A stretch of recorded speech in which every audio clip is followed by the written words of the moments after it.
Almusal natin mga langga is bastorma.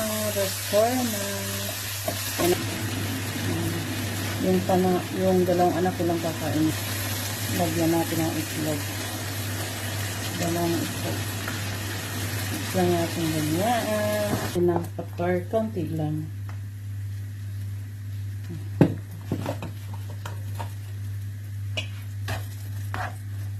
Wala natin apoy kasi maluluto na yan. Naku, maglagay tayo ng romy cheese para mas masarap. Ito na yung pinakaasin nila. Dito na ito mga langis.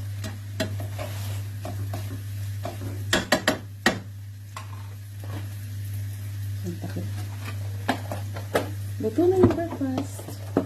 Kainan na.